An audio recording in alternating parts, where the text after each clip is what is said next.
Olá, meus amigos, olá, minhas amigas, sejam bem-vindos a mais um estudo do livro O Evangelho segundo o Espiritismo,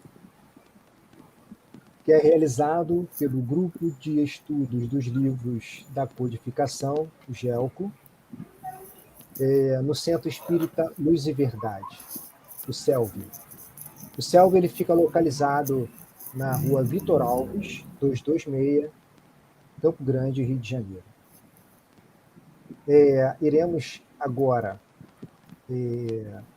fazer a leitura de uma página inicial. A Lene vai ler para a gente e vai fazer a nossa prece inicial também. Vou apresentar aqui, colocar para vocês a página.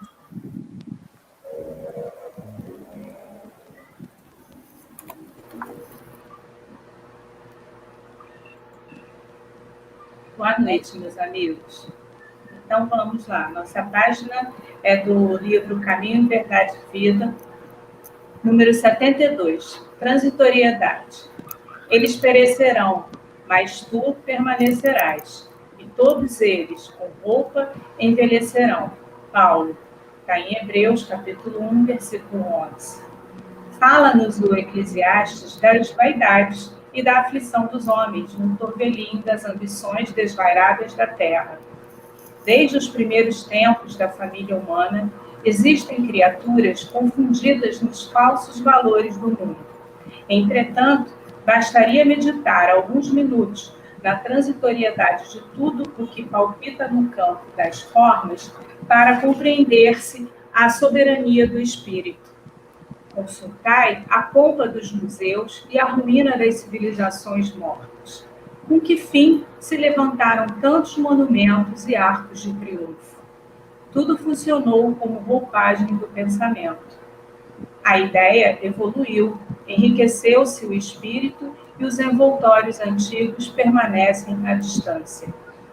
As mãos calejadas na edificação das colunas brilhantes aprenderam com o trabalho os luminosos segredos da vida. Todavia, quantas amarguras experimentaram os loucos que disputaram até a morte para possuí-las? Valei-vos de todas as ocasiões de serviço, como sagradas oportunidades na marcha divina para Deus. Valiosa é a escassez, porque traz a disciplina. Preciosa é a abundância, porque multiplica as formas do bem. Uma e outra, contudo, perecerão algum dia. Na esfera carnal, a glória e a miséria constituem molduras de temporária apresentação. Ambas passam. Somente Jesus e a lei divina perseveram para nós outros, como portas de vida e redenção. Graças a Deus. Então, agora, gente, vamos elevar os nossos pensamentos ao alto, pensar em Jesus, na sua doce, serena imagem a nos contemplar. E vamos, aos poucos, nos aproximando dele e nos sentindo cada vez mais protegidos por ele. E vamos, então, agradecer, porque temos sempre muito a agradecer, não é? Gratos somos, Senhor, por tanto que nos destes, por tanto amor dedicado a nós, por tanto tempo dedicado a nós, por não se esquecer de nós, Senhor. Gratos somos pela doutrina que conseguimos abraçar, que conseguimos encontrar aqui nessa encarnação, porque tanto aprendemos com ela a cada dia, assim como agora estamos aprendendo, Senhor. Estamos tendo, na verdade, a certeza da vida futura. E de que aqui na Terra, aqui nesse mundo onde estamos, nessa vida que estamos tendo, nada tem tanto valor. O que realmente importa é o que vamos construindo nessa vida para essa nossa vida futura. E agora, Senhor, pedimos para que permita que a espiritualidade esteja aqui presente, que possa estar incluindo as nossas amigas que vão conduzir o estudo dessa noite, a Juliana e a Jordana, de forma que elas possam realmente falar aos corações de todos todos que estão aqui nos ouvindo. Fica conosco, Senhor, hoje e sempre. Graças a Deus. Graças a Deus. Então, Graças meus a Deus. irmãos, dando continuidade, né, ao nosso estudo de hoje, entraremos no capítulo 2, Meu Reino Não É Deste Mundo. Juliana e Jordana farão o estudo de hoje, como a Helene falou. Né? Juliana vai falar a vida futura e a realeza de Jesus. Jordana, o ponto de vista e as instruções dos espíritos numa realeza terrestre. Então, um excelente estudo para todos nós. Juliana, fique com a palavra.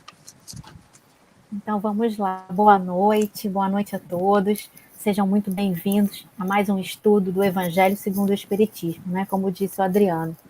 Antes de nós começarmos, no capítulo 2, Meu Reino Não É Deste Mundo, eu queria fazer um convite para vocês, como trabalhadora do Centro Espírita Luz e Verdade, que esse ano, agora nesse mês de março, a gente entra no centenário do CELV, né? Então, todos convidados a assistirem às palestras ainda online, em comemoração a esse centenário da nossa casa.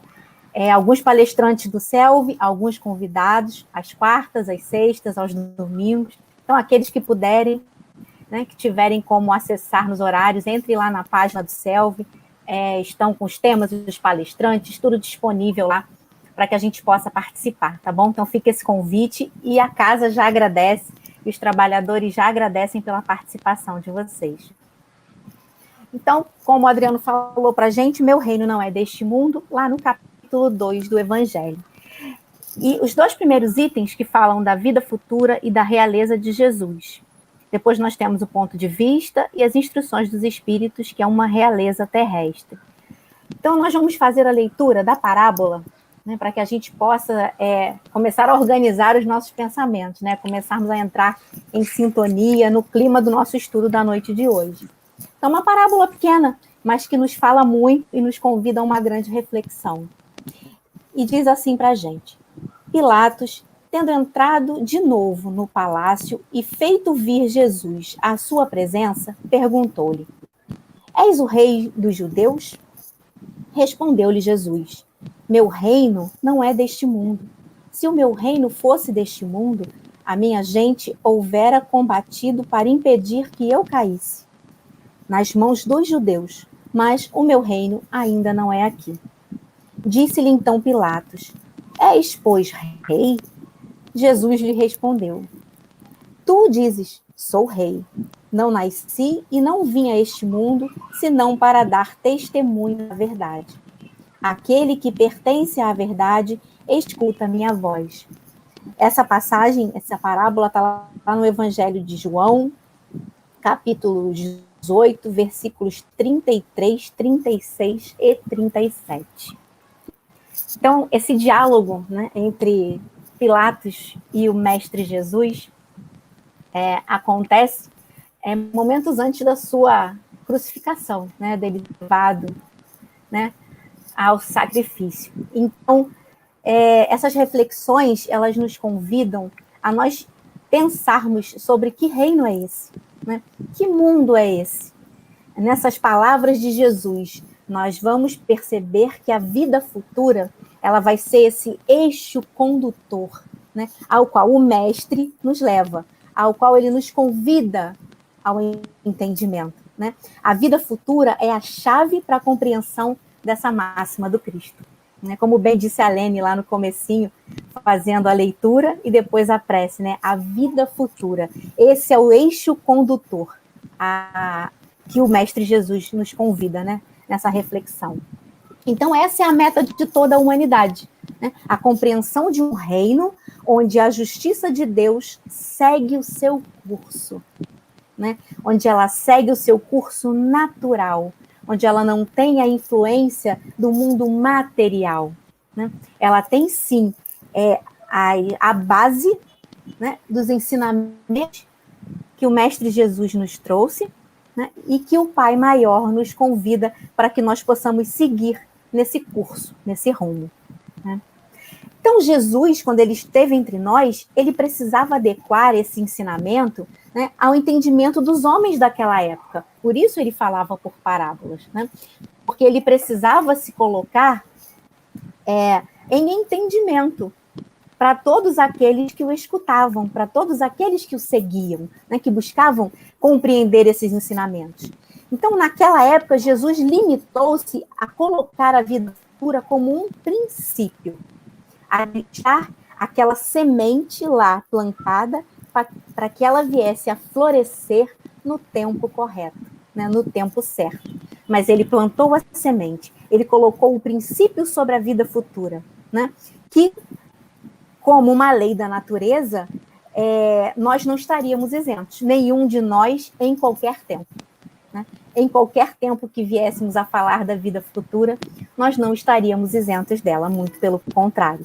E quanto mais fosse o nosso entendimento, quanto maior, né, fosse a nossa compreensão, mais próximos da vida futura nós nos sentiríamos perto desse verdadeiro reino, que é o reino espiritual. Né? Então, todo cristão, ele vai crer na vida futura. Né? Kardec deixa isso muito claro aqui para a gente, quando ele coloca no seu comentário, na sua explicação, no item 2. Todo cristão, ele crê na vida futura. Né? Mas a ideia de muitos ainda é vaga sobre esse assunto, ainda deixa dúvidas, ainda é incompleta. Então, por isso, para um grande número de pessoas, fica como uma crença, apenas como uma crença. E não mais do que isso, pela falta de compreensão, pela falta de entendimento. Daí as dúvidas que surgem a partir desse questionamento, né? E a incredulidade por si só. Porque como muitos de nós só têm uma ideia, né? É muito mais fácil você ouvir e não se aprofundar no assunto. Dizer que acredita, mas não pratica, que acredita, mas não se esforça para compreender, ou apenas ser incrédulo, né? Seguir na sua jornada na incredulidade. Não saber sentir, não abrir os seus pensamentos, as suas buscas íntimas para essas transformações, nos impedem de realmente compreendermos e crermos na vida futura. Né? Então, aí a gente convida a todos para uma reflexão, porque lemos até aqui e já entendemos um pouquinho dessa parábola, né, desse diálogo entre Pilatos e Jesus. Só que a postura de Pilatos diante de Jesus, e é aí que vale essa reflexão, será que é a nossa postura diante da verdade? Né? Há uma imitação?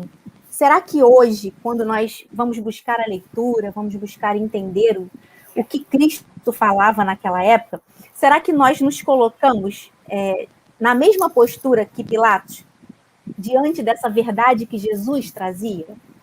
Será que nós ainda cremos apenas da maneira mais simples, sem nos esforçarmos para compreender? Ou ainda falamos que somos incrédulos nessa vida futura, nessa busca por esse entendimento? E aí vale essa reflexão mesmo, trazendo para o nosso dia, né?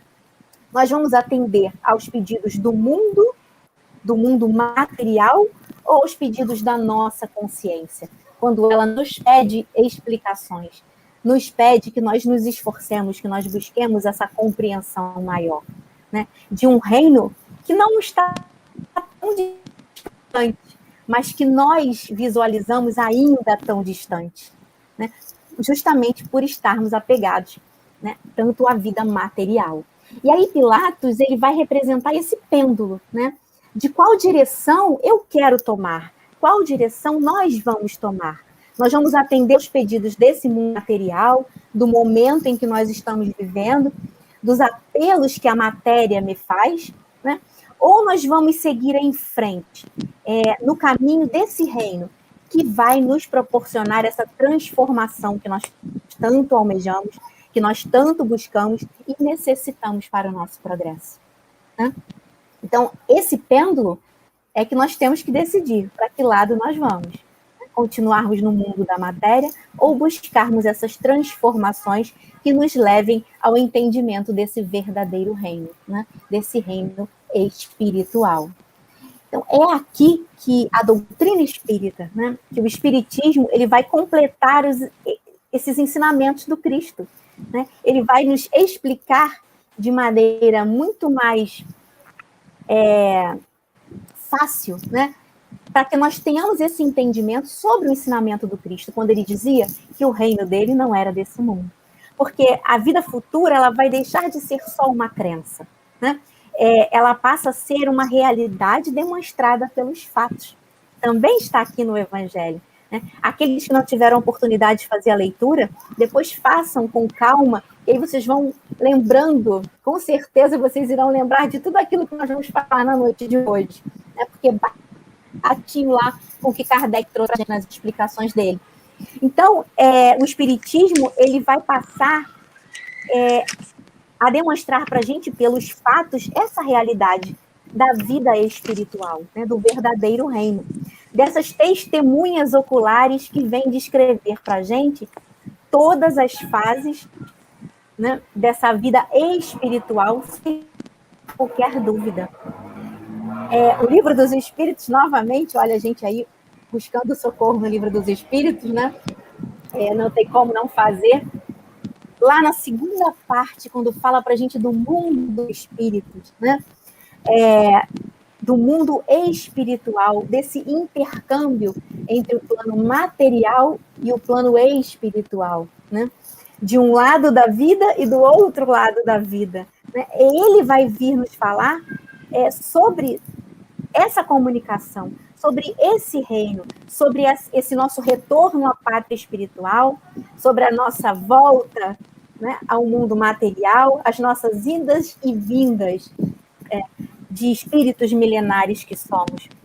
Então, a segunda parte do Livro dos Espíritos, desse mundo dos espíritos, vai falar para a gente da encarnação dos espíritos, da natureza e origem dos espíritos, do retorno da vida corporal à vida espiritual, da pluralidade das existências, até o retorno da vida espiritual à vida corporal, né? Para que a gente tenha esse entendimento. Então, eles são as nossas testemunhas oculares, né?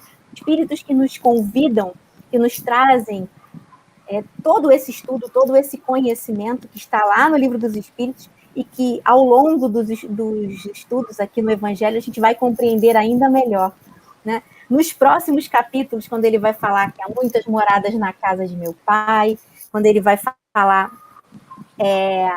no capítulo 4, ninguém poderá ver o reino de Deus se não nascer de novo, que é a reencarnação. Então, ao longo dos estudos do Evangelho, a gente vai compreendendo cada vez melhor o que essas testemunhas oculares falam para a gente, dessa ligação entre os dois mundos, né, entre os dois planos da vida. E aí a gente caminha um pouquinho mais e percebe que o Espiritismo ele precisou construir toda essa conceituação, né, para que nós pudéssemos compreender a fala de Jesus, quando ele dizia que o meu reino não é deste mundo, né? Então, o Espiritismo veio organizar, conceituar todos esses ensinamentos para que nós pudéssemos ficar cada vez mais esclarecidos e compreender o que Cristo quis nos falar na época em que esteve fisicamente entre nós. Porque quando o Espiritismo conceitua, né, quando ele nos traz essa compreensão, ele nos coloca que a vida espiritual é a explicação para aquilo que Pilatos não conseguiu entender. Quando ele pergunta 2 vezes a Jesus se ele era rei, né? E Jesus lhe responde por 2 vezes, eu sou rei. Mas ele diz, o reino dele não é deste mundo. E aí que Pilatos não consegue compreender, né, que era um reino fora do mundo material, né? Era um reino muito além do que os olhos podem enxergar, né? Do que os nossos olhos materiais podem ver. Então, é muito, muito interessante essa explicação de como Kardec consegue amarrar tudo isso e explicar para a gente, dentro da vida futura, sobre esse reino espiritual, sobre a nossa verdadeira busca, que é nessas nossas idas e vindas, né? Nessa nossa transformação, nessa nossa busca incessante pelo progresso, que vai nos proporcionar compreender e chegar a esse reino verdadeiro, que é o reino espiritual, né? E aí a gente segue um pouquinho mais e chega na realeza de Jesus, né? Mas antes a gente separou aqui, eu sublinhei o finalzinho, quando Jesus fala na parábola, Kardec explica para a gente aqui. Jesus, porém, conformando seu ensino com o estado dos homens de sua época, não julgou conveniente dar-lhes a luz completa, percebendo que eles ficariam deslumbrados, visto que não a compreenderiam. Então, ele se limitou, de certo modo, a apresentar a vida futura apenas como um princípio. Foi o que nós temos um pouquinho no comecinho do estudo. Então, Jesus se limita a dar o princípio, e o Espiritismo vem explicar, vem se fazer compreender esta vida futura, né? Acho que é o ponto-chave, é o eixo condutor para a gente conseguir compreender sobre a vida futura, sobre o verdadeiro reino. E aí sim a gente passa para a realeza de Jesus, né? Porque a realeza de Jesus, se a gente for buscar lá no dicionário, realeza quer dizer uma dignidade real, né? E se a gente for buscar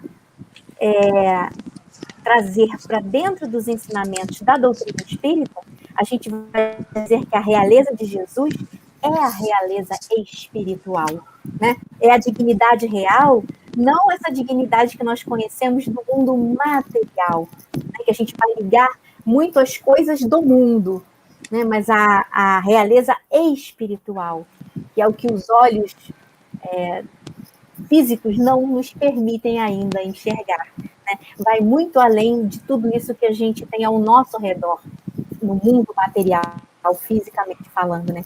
Então, essa realeza, essa dignidade real, ela vai nos conduzir, né? Ela vem trazer o princípio e vai nos conduzir com os exemplos que o Cristo nos deixou, né? Não só no capítulo 2, mas ao longo de todo o Evangelho, nós vamos lidar com vários exemplos deixados pelo Mestre Jesus. Então, a partir dessa realeza, né, dessa dignidade real, nós podemos nos perguntar, a partir de qual perspectiva nós vamos olhar Jesus? Qual será o nosso olhar para o Cristo, quando nós nos damos conta dessa realeza, né? Aí, a luz da doutrina espírita, né, vem nos esclarecer, vem nos fazer compreender que Jesus, ele não só se adequou aos padrões humanos da época em que ele esteve junto a nós aqui no mundo físico, né, para o exercício da sua missão, como ele também possui essa realeza espiritual, essa dignidade real, que foi o que lhe proporcionou toda aquela sabedoria, toda a sua bondade, toda a sua misericórdia, em jamais nos cobrar, né, em jamais nos apontar o dedo, nos colocando os defeitos, nos colocando as falhas. E sim, sempre nos dizendo que teríamos a oportunidade dessa busca da transformação para o melhor nos conduzir, né, para o melhor viver aqui na Terra, para que pudéssemos caminhar, compreendendo, então, a verdadeira base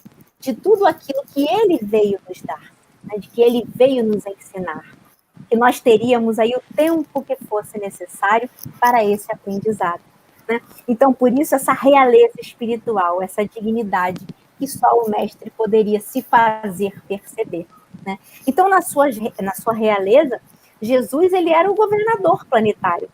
Ele é o governador planetário, né? O nosso modelo e guia. E ele traz, dentro das suas palavras, do que era possível na época, essa explicação sobre o verdadeiro reino, né? Sobre o que ele queria dizer a Pilatos e a todos aqueles que estavam ali. Porque muitos acabariam por presenciar a crucificação, né? E muitos se perguntavam por que Cristo se deixou crucificar, já que ele era o Filho de Deus, né? Já que ele era o Rei dos Reis, né? E Cristo, humildemente, pela sua grandeza, ele se faz compreender que mesmo sendo o governador do orbe, governador do planeta Terra, ele não poderia ferir e nem desautorizar Pilatos, porque ele precisava se submeter à autoridade humana, porque ele vivia sob aquela autoridade. Ele se colocou como um de nós, né? Um de corpo de carne para viver entre nós. Então, ele teria que seguir as leis de sociedade daquela época, as leis que conduziam toda a sociedade naquela época, né? Tanto que ele fala aqui na parábola, né, lá no comecinho, que se o meu reino fosse deste mundo, a minha gente houvera combatido para impedir que eu caísse nas mãos dos judeus. E não foi isso que o Cristo pediu, e não foi isso que o Cristo orientou que fosse feito, né? Muito pelo contrário, ele solicitou que deixassem que as leis, de que a autoridade daquela época cumprisse o que fosse necessário, né? Ele se curvou às leis humanas, à autoridade humana da época, né? Porque ali nós presenciávamos um outro tipo de autoridade, né? Uma autoridade muito maior, que é a autoridade moral. Porque a autoridade moral, ela só chega com a perfeição moral. Então, essa autoridade moral de Jesus, ela era maior do que tudo, né? E aí fazia com que ele passasse ao mesmo tempo que sabia da sua crucificação, que sabia que estava se sujeitando às leis humanas, né? Ele passava a fé, a tranquilidade e a sabedoria necessária para aqueles que seguiam, né? Para aqueles que o acompanhavam, que seguiam o Cristo. Então, ele deu o seu testemunho da verdade, né? Cristo, ele exemplificou a verdade. Ele fez mais do que falar, né? Simplesmente. Ele deu o seu testemunho da verdade. Ele foi o exemplo da verdade. E a humildade de Jesus em respeitar as leis da época e aqueles que a cumpriam, porque em nenhum momento ele condenou aqueles soldados que estavam ao seu redor, fazendo-se cumprir a lei, como ela deveria ser cumprida, né? Então, Cristo não interpretou a verdade, ele foi uma testemunha da verdade, né? Ele foi o seu exemplo vivo. E aí é o que fica para nós, né? Essa lição de humildade, de ficar com aquilo que nos é essencial, trabalhar a verdade e o amor, porque esses são o que nos importam, né? Esses fazem parte da formação da essência que somos, de nós, espíritos imortais, né? Espíritos milenares que vêm em várias oportunidades de reencarne, trabalhando na sua busca pela perfeição moral, né? Foi esse ensinamento que o mestre nos deixou, trabalhar a verdade e o amor, porque eles sim nos são essenciais. Porque todas as ondas, elas passam. O que fica mesmo é a essência da verdade, desse amor, que nos fazem essa integração com o Cristo. Né? Porque nos integrarmos com o Cristo não é só falarmos do Cristo, não é só lermos os ensinamentos do Cristo. Né? Integrarmos com o Cristo é exemplificarmos, é praticarmos no nosso dia a dia tudo aquilo que o Mestre nos deixou, né?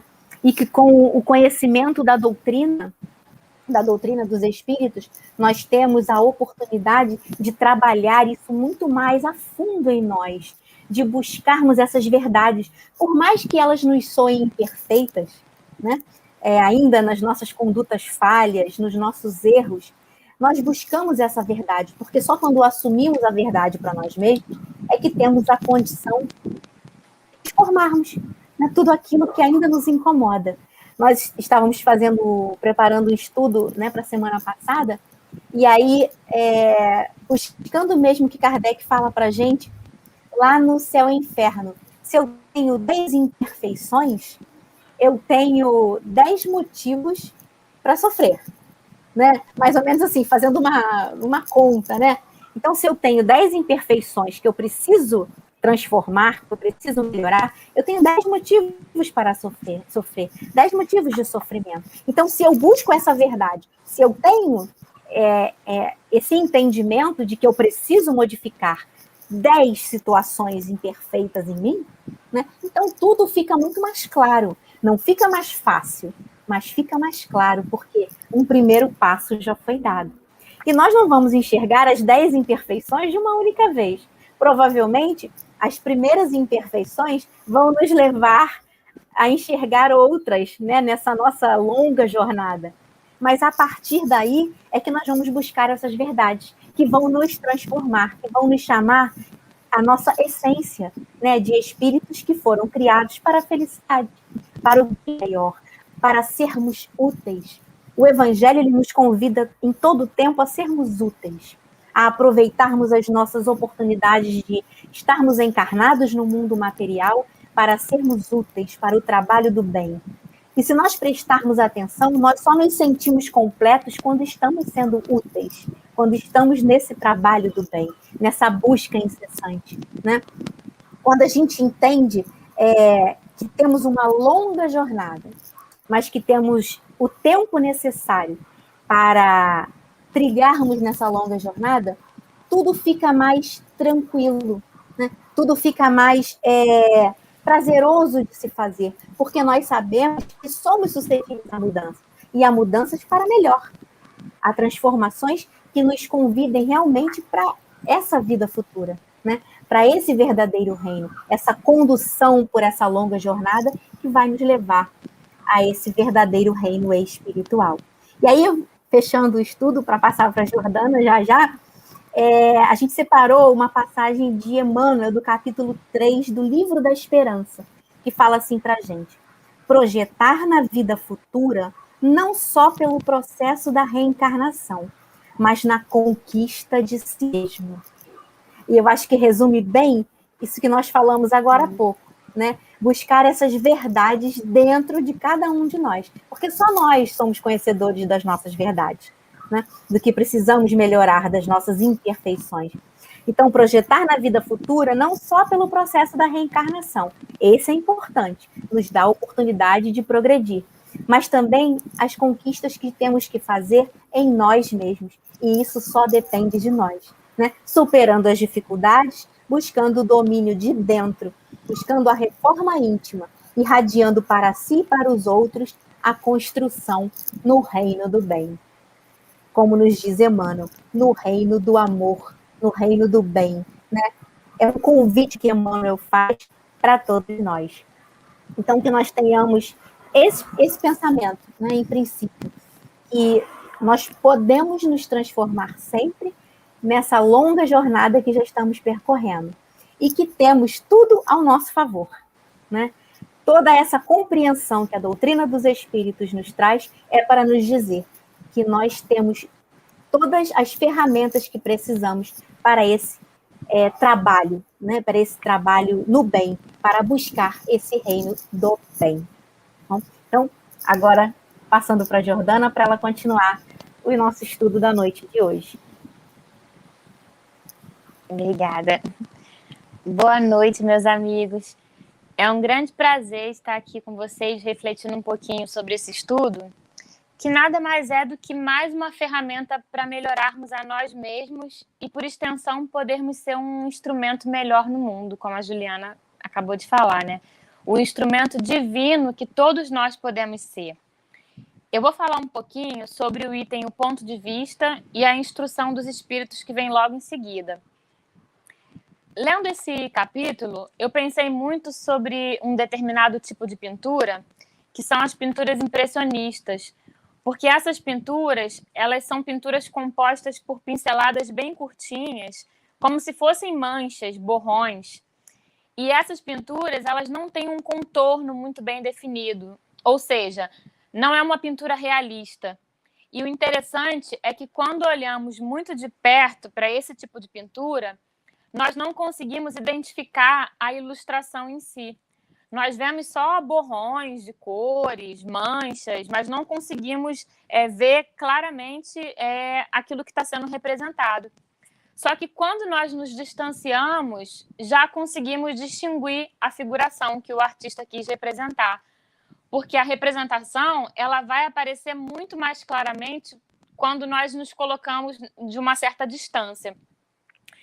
E tem um artista que é mexicano, foi, né, porque já desencarnou, que se chama Otávio de Campos, ele não faz parte desse estilo impressionista, mas ele foi muito longe nessa técnica de representar esse tipo de composição que só fica mais nítido para quem observa quando está distante.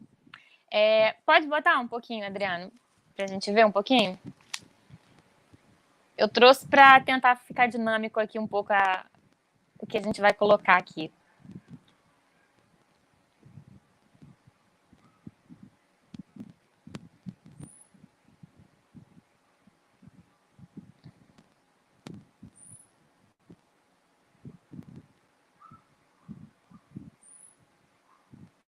Ah, perfeito. Obrigada, Adriana. Então, essas 3 paisagens seguintes que nós vamos ver são as pinturas impressionistas do Monet, que é um lago, né? Assim, só que vendo muito perto você não consegue ter uma visão clara, né, nítida de que é o lago. E quando você toma distância, você vê, né, os detalhes melhor. Você consegue perceber esses detalhes melhor. Essa também é do Monet. Todas são do lago, né? Pode passar. Não vou demorar muito não para a gente não... Foi, né? Foram as 3? Acho que voltou, né? E essa daí. São as 3 pinturas impressionistas que eu falei que não são feitas assim de forma muito realista. Já a partir daqui são pinturas desse artista. Cadê? Peraí que voltou.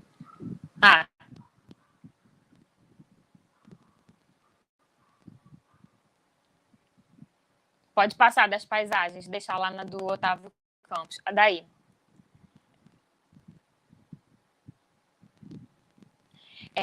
Então, nessa daí, se você tiver numa proximidade muito... É que tá correndo aqui para mim. Tá aparecendo o rosto aí para vocês? É essa pintura que tá aparecendo, do rosto? Só para ver se eu tô falando da pintura certa.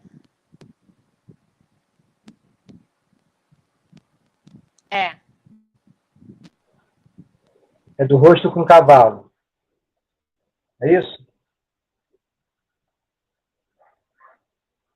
É de um senhor? Acho que ela caiu, Adriano.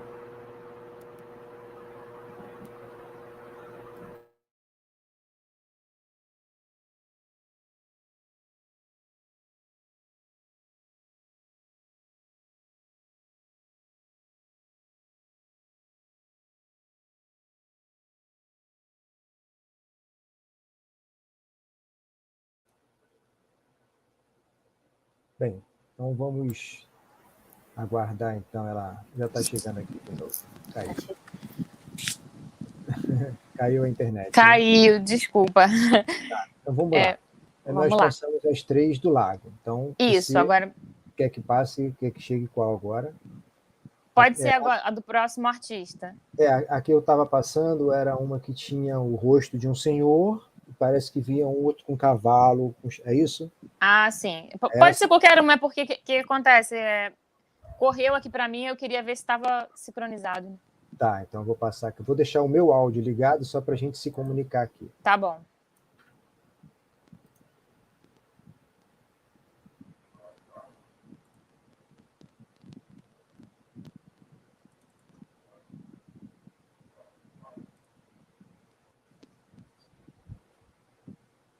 Tá conseguindo ver, Jordana? Tô conseguindo.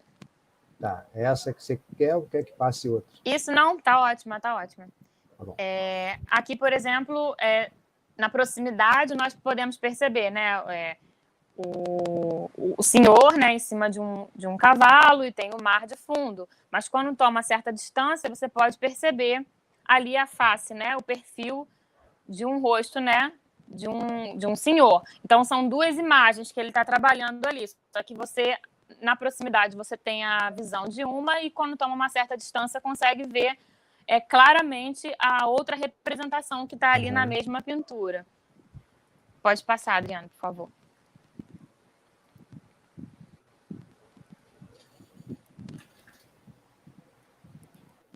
Tá conseguindo ver? Ainda não. Agora apareceu. Aqui é a mesma coisa, né? De muito perto nós podemos ver, né, duas pessoas sentadas, mas quando toma uma certa distância é possível ver o rosto, né, que compõe.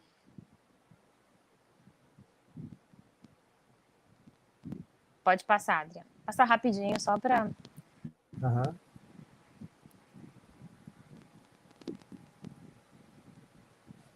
Chegou? Ainda não.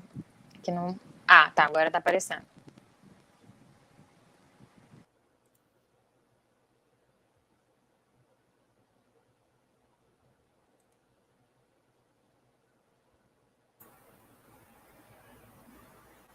Adriana, eu acho que caiu de novo a internet.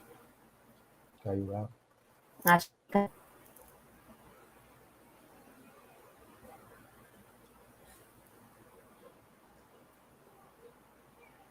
Peraí.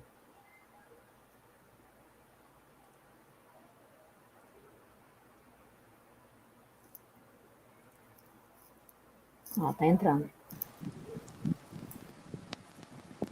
Vamos, de novo.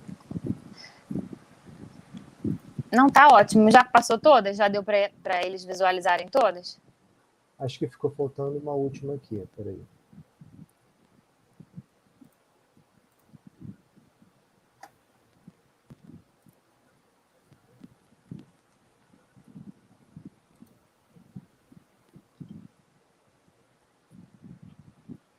Tá conseguindo ver? Tô. Eu vou só... Você já Essa é a mostrou... última. Ah, então tá ótimo. Eu não vou falar de cada uma, não, porque eu quero voltar Ok. aqui a palavra. Era só para... Beleza. Aí eu quis mostrar um pouquinho para ficar um pouco mais dinâmico, mas o que eu acho interessante nessa experiência é que nós temos essas duas perspectivas diferentes, a de quem está próximo e a de quem está distante. E é óbvio que eu nem sempre posso escolher a perspectiva para olhar para determinada coisa ou situação. No caso da pintura, sim. No caso da pintura, eu posso escolher olhar a perspectiva que eu desejo observar a pintura. Mas na vida nem sempre é assim. Eu não posso escolher, por exemplo, olhar a lua e as estrelas de uma perspectiva mais próxima, porque eu não sou uma profissional que trabalha nessa determinada proximidade. Da mesma forma como eu não posso olhar a vida terrena da qual me encontro da mesma perspectiva de um desencarnado, por exemplo. Só que o que é interessante é que, ainda que eu não possa escolher a perspectiva, eu posso escolher o ponto de vista. E é isso que vai diferenciar a minha relação com esse plano terreno. O ponto de vista que eu tenho sobre a vida e sobre as situações que me ocorrem. Por exemplo, né, se está chovendo, o tempo muito fechado, trovejando, eu posso olhar esse tempo fechado da perspectiva da janela da minha casa e o meu ponto de vista sobre isso que eu vejo pode ser extremamente negativo. Eu posso ficar mal-humorada porque, de repente, eu esperava um dia de sol e me programei para ter um dia de sol e fico lá da minha janela reclamando e me chateando. Ou então eu posso ter um ponto de vista positivo, de gratidão, de contentamento. Eu posso olhar da minha janela aceitando o tempo do jeito que o tempo é, entendendo que o acaso não existe, sendo grata porque estou recolhida em uma casa confortável em um dia de chuva, quando muitos estão pelas ruas, debaixo das marquises, sem ter uma coberta, sem ter um lençol. Então, o meu ponto de vista sobre determinada situação da vida é o que vai definir se sou uma pessoa mais positiva, mais feliz, mais grata na vida, ou uma pessoa infeliz. O que vai definir a minha felicidade real não é o tempo que está lá fora, porque a minha paz ela não está condicionada ao tempo de chuva ou ao tempo de sol. A minha paz está muito mais condicionada ao meu ponto de vista sobre esse tempo. Então, as situações desagradáveis, elas nos ocorrem, mas o bem-estar, ele vai depender muito mais do nosso ponto de vista do que propriamente dos acontecimentos em si. Porque o ponto de vista, ele é motivador de pensamentos, ele é motivador de sentimentos, de ações, ele é motivador de uma vida inteira. E aí, ajeitar aqui a câmera um pouquinho. E aí, entrando um pouquinho mais no capítulo, o Evangelho ele nos coloca que nós temos o ponto de vista da vida terrena e nós temos o ponto de vista espiritual. E ele vai dizer que a fé, ela é muito grande para aquele que crê na vida futura sobre esse ponto de vista espiritual, para aquele que tem esse ponto de vista apoiado nessa crença da vida futura. Porque essa crença, ela vai interferir no nosso processo de moralização, de educação do nosso espírito. E porque vai existir a compreensão, diante desse ponto de vista, de que o plano terreno é apenas uma passagem, é apenas uma escola. E nós, todos nós, não estamos aqui apenas a passeio para usufruir dos prazeres terrenos. Mas todos nós temos uma missão conosco mesmo e com o planeta Terra. Então, nós precisamos sair daqui melhores criaturas do que quando encarnamos. Porque se estamos aqui, é porque carecemos dessa evolução que nos proporciona a escola da vida com todas as suas dificuldades.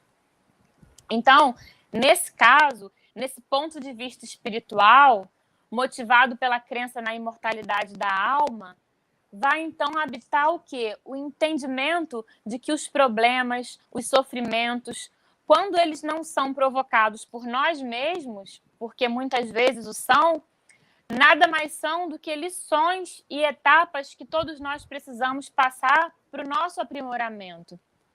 E com essa fé no porvir, nós passamos por essas adversidades com mais serenidade, com mais paciência, com mais confiança. E também o nosso ponto de vista mais positivo sobre as situações pelas quais nós passamos é também um bom cumprimento dessa lição. Porque, como Jesus nos disse, e nós vamos estudar um pouquinho mais para frente, bem-aventurados os aflitos, porque deles é o reino dos céus. Só que esse aflito que Jesus se refere é justamente esse que passa pela aflição, cumprindo essa lição com fé e serenidade diante das aflições. Só que essa fé e essa serenidade, ela vem muito sendo motivada por esse ponto de vista do futuro, por essa crença na imortalidade da alma.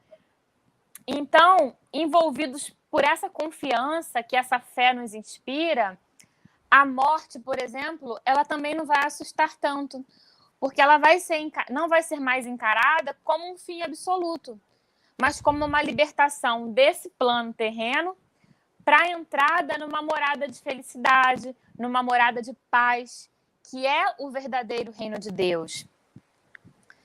Então, na consciência de que nós estamos aqui vivendo uma transitoriedade e que tudo aqui que é vinculado à esfera física é efêmero, nós temos mais tranquilidade diante dos sofrimentos, porque nós sabemos que os sofrimentos também passarão.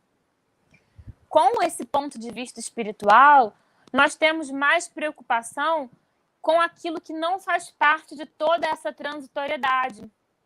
Nós temos mais preocupação com aquilo que está na esfera da espiritualidade. Ou seja, as virtudes que eu cultivo no meu espírito, o amor que eu dedico ao próximo.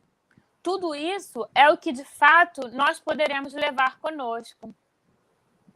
Tem uma frase que o André Trigueiro postou nesse tempo de pandemia que ilustra bem isso. É uma frase da Ana Giacomo que ela vai dizer assim: é transitório o nome, transitório o cargo, transitório o título, transitório o carro, transitório a casa, transitório o enredo, é transitório o corpo, o espírito não. Então, independente do cargo ou posição que ocupamos nessa vida, do quanto de bens que nós possuímos, o Evangelho vai nos trazer a reflexão de que somos todos da mesma estatura e que todas essas coisas, elas até podem nos elevar aqui entre os homens, sobre o ponto de vista terreno. Só que tudo isso é bem passageiro.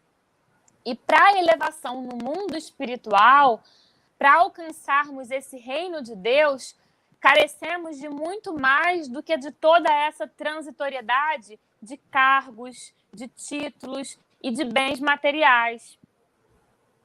Com tudo isso, não estamos afirmando aqui que seja ruim buscar o melhor aqui na Terra, que seja negativo o desejo pelo bem-estar, pelo conforto, pelos desejos pessoais. Não, isso tudo não é negativo, porque Deus, ele não condena os gozos terrenos ou a relação com a vida material que nos é tão necessária. Mas negativo é o desequilíbrio. Negativo é o abuso, né, dos gozos terrenos em detrimento das coisas da alma. Então, o que vai ser colocado é que aquele que considera a existência do futuro, esse não vai dar demasiada importância ao presente e não vai se desesperar pelas vicissitudes e pelas tribulações dessa vida, porque vai ter confiança de fato nesse futuro. Eu vou ler um trechinho do capítulo que fala sobre o Espiritismo, porque ele é fabuloso e vai nos dizer como que o Espiritismo nos ajuda a viver nesse plano terreno de uma forma mais espirituosa, sem deixar que os laços com a matéria nos impeçam de verdadeiramente buscar o reino de Deus. E ele vai dizer assim: o Espiritismo alarga o pensamento e lhe rasga novos horizontes.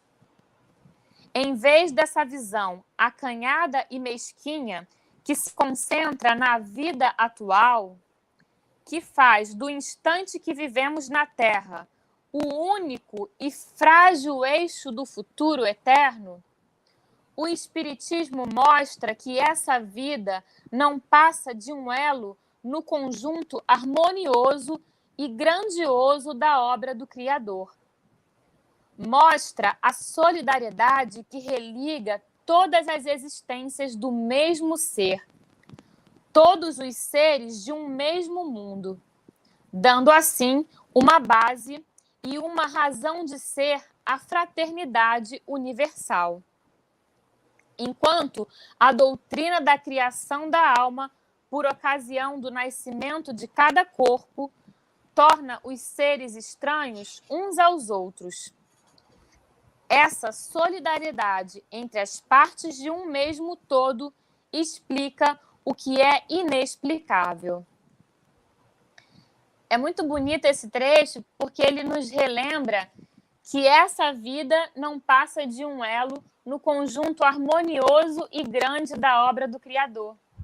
E que nessa vida nada mais somos do que mais uma existência do mesmo ser, né? Como ele coloca, partes de um mesmo. Só que quando nós desconsideramos essas informações e vivemos sobre o ponto de vista da vida terrestre, nós desconsideramos os próprios preceitos de Jesus quando ele nos diz que seu reino não é deste mundo. Para aquele que crê, de fato, que tudo termina nesse plano terreno, todos os pensamentos, as ações, tudo isso vai estar subordinado à vida terrestre. Então, não reconhecendo bens mais preciosos que os da terra, ele não vai buscar nutrir o espírito. O que poderá ocorrer um fim parecido com o servo da parábola dos talentos, que quando seu senhor saiu de viagem e confiou seus bens a seus servos, e quando retorna e vai conferir seus bens e as multiplicações que eles fizeram, ele vai perceber que entre eles havia um servo que lhe restituiu apenas aquilo que lhe foi confiado, sem ter multiplicado o seu talento como os outros, sem ter prosperado e multiplicado a sua riqueza, sem ter semeado e transformado sua semente em uma possível colheita abundante. Esse servo, ele simplesmente cavou um buraco na terra e escondeu a riqueza do Senhor. Então, essa é uma pergunta importante que nós precisamos nos fazer, uma pergunta que não se pode calar. O que nós estamos fazendo com o talento que nos foi confiado? Que talento que nos foi confiado? Nós precisamos nos perguntar se nós estamos vivendo sobre o ponto de vista da vida terrena ou se estamos vivendo sobre o ponto de vista espiritual. se estamos aprendendo com essa escola da vida, de forma que quando o nosso corpo precisar se retirar, nós teremos condições de retornar melhor do que quando entramos nesse plano terreno. Nós precisamos nos perguntar se estamos nos abalando demais por todos os problemas que nos acometem, como se tudo terminasse aqui, ou se a fé no futuro tem conseguido nos inspirar paz e serenidade ao nosso espírito diante de todos os problemas, diante de todas as calamidades. Eu não sei se vocês já leram, mas na Instrução dos Espíritos, que vem logo em seguida, tem um exemplo que é brilhante sobre tudo isso, porque vai apresentar a experiência de uma rainha da França que desencarnou e se viu arrependida por ter vivido enquanto encarnada sobre esse ponto de vista terreno. Nesse texto, é interessante que ela vai escrever já em outra perspectiva. Quando ela escreve, ela está situada no plano espiritual. E ela vai falar sobre o período que ela viveu na Terra. Então, é como naquele caso da pintura, que ao distanciar, nós podemos ver melhor a imagem representada. Ela se viu com um distanciamento do tempo que ela viveu enquanto encarnada. E ela se arrependeu profundamente do que viu, porque ela percebeu que ela viveu sobre o ponto de vista da vida terrestre. Ou seja, ela valorizou a sua posição social como rainha, ela se sentiu melhor pela posição que ela ocupava, ela acreditou que, por ser rainha, ela já estava totalmente garantida de penetrar no reino dos céus. Só que, em contrapartida, ela deixou de valorizar aquilo que deveria ter sido essencial em sua vida. A abnegação para com o próximo, a humildade, a caridade, a benevolência. Porque quando ela chegou no mundo espiritual, ela percebeu que não importa a posição que nós ocupamos enquanto encarnados no plano terrestre, mas o que importa é quantas vezes nós estendemos as mãos, quantas vezes nós enxugamos as lágrimas alheias do próximo, quantas vezes nós servimos aquele que bate na nossa porta representando o próprio Deus. Então, como que essa rainha multiplicou o talento que lhe foi confiado de ser rainha? Porque ser rainha foi um talento que foi confiado para ela enquanto ela estava encarnada. Quantos bens ela semeou nessa posição de rainha? É importante nós termos em mente que ter uma posição social, ter um título, ter um cargo alto, né, um cargo político, possuir riqueza, possuir fortuna, tudo isso não é um privilégio. Tudo isso certamente é uma missão, talento, que é confiada para ser multiplicada.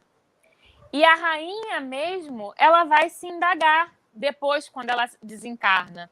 Ela mesma se indaga. O que eu trouxe da minha realeza terrena? E ela mesma responde absolutamente nada. Lá no mundo espiritual, ela já não é mais rainha. No mundo espiritual, tampouco ela conseguiu levar a sua riqueza. Lá ela vai perceber que ela tem uma estatura igual com os seus semelhantes. Na verdade, pior, ela vai perceber que aqueles que ela julgou insignificantes, que aqueles que ela desprezou porque estavam muito abaixo dela, no sentido, né, da hierarquia, ela vai perceber que eles estavam muito acima dela, né, no sentido espiritual, no sentido ali das virtudes, dela que se achava a toda soberana. E no desabafo dela, da própria, ela vai dizer que só lá no mundo espiritual ela foi compreender a esterilidade das honras e das grandezas que nós buscamos aqui na Terra, né, com tanto vigor. Então, considerando que o reino de Deus não é desse mundo, a rainha ela vai detectar que devemos procurar o caminho dos céus através das sarças e dos espinhos, e não por entre as flores. O que nada mais é do que a educação do espírito. E a educação do espírito não tem a ver somente com usufruir entre as flores, ou seja, o que seria entre as flores? Usufruir entre os prazeres efêmeros desse plano terreno. Mas tem a ver principalmente com cultivar os bens que são reais e duradouros. Tem um texto do Emmanuel que é fabuloso nesse sentido, é um texto que se chama Pensamento e Vida.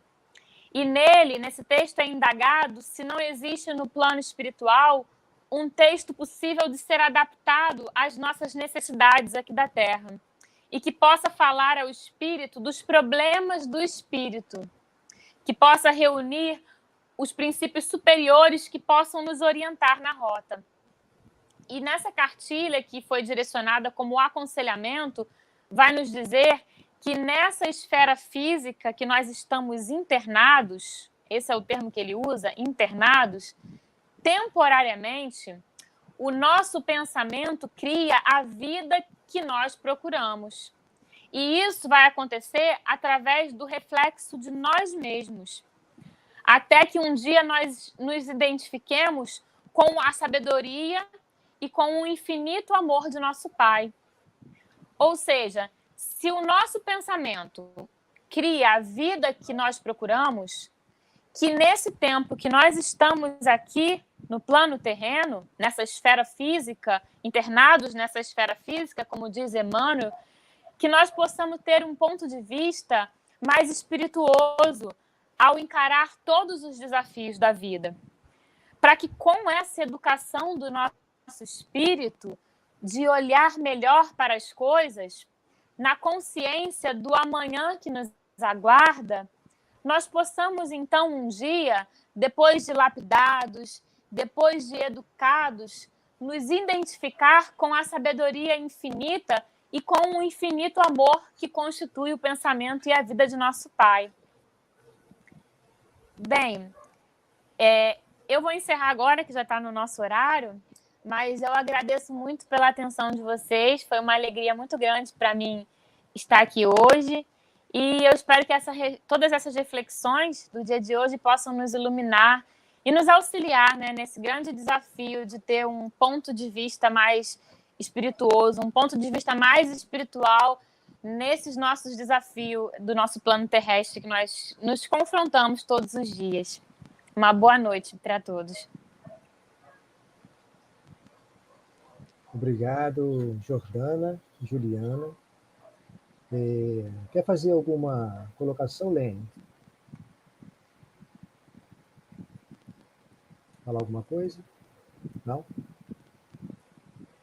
Não, só ou seja, principalmente em relação a essa questão do ponto de vista, né? Estava aqui pensando na época de Jesus que sempre do ponto de vista carnal e do ponto de vista espiritual, né, que para um cego, né, em que Jesus tivesse curado, né, o ponto de vista dele, Jesus era um rei realmente, né, até um Deus. Do ponto de vista de Pilatos, era uma afronta. E no ponto de vista espiritual, nós também temos pontos de vista do bem e do mal. Ou seja, muitos, no ponto de vista espiritual, ainda veem Jesus como também uma afronta. Não à toa, vide os livros de Manuel Filomeno de Miranda, tantos outros aí. Então, Yara do Amaral, que vão falar justamente da questão das obsessões, né? Ou seja, de um planejamento voltado para a tentativa de impedir de que o plano espiritual de Deus, através de Jesus, seja cumprido, que na realidade é um plano. Nós estamos dentro desse plano, né? E é por isso que Deus enviou a primeira revelação, Moisés, a segunda revelação, Jesus, e a terceira, o Espiritismo. Então é uma ajuda que na sua infinita bondade, meu Deus, está tentando nos trazer para Ele, né? Então é assim, dentro da nossa evolução, nós vamos recebendo essas informações, muitos aceitam, outros não, né? Muito provavelmente, naquela grande cenário, né, da crucificação de Jesus, todos aqueles que ouviram Jesus nos montes, né, os seus sermões, né, e que tiveram até mesmo aqueles poderosos como Nicodemos, né, José de Arimateia, eram pessoas poderosas da época, mas que tinham condições de sobrepor um pouco a visão, né, além da carne, entenderam que Jesus não era um homem qualquer. E para o povo judeu que esperava um Messias, né, muitos compreenderam e outros negaram. Então é isso, gente. Hoje nós estamos no plano carnal. Amanhã estaremos no plano espiritual. Lá e aqui teremos que fazer as nossas escolhas, tomar as nossas decisões. Então, fica a dica, né? O livro do Evangelho segundo o Espiritismo é um manual de instruções para cada um de nós. Cada pessoa deveria ter o seu livrinho, para que na sua leitura, essa é uma leitura direta. A cada pessoa que vai ler segundo as suas necessidades, o encontro de si mesmo, né? Entender quais são as nossas, né, imperfeições, limitações, e como Jordana e Juliana colocaram muito bem, né, tentar fazer essa introspecção, né, e a sua reforma íntima. Então, não temos aqui nenhuma pergunta, né, então gostaríamos de agradecer muito a presença de vocês por mais uma semana, né? Voltamos a dizer que estamos disponíveis lá no nosso grupo do WhatsApp para qualquer informação, dúvidas, tá? E aí, obrigado pela participação de vocês e uma boa noite. Até a próxima segunda. Fiquem com Deus. Agora eu vou encerrar aqui com a nossa prece final.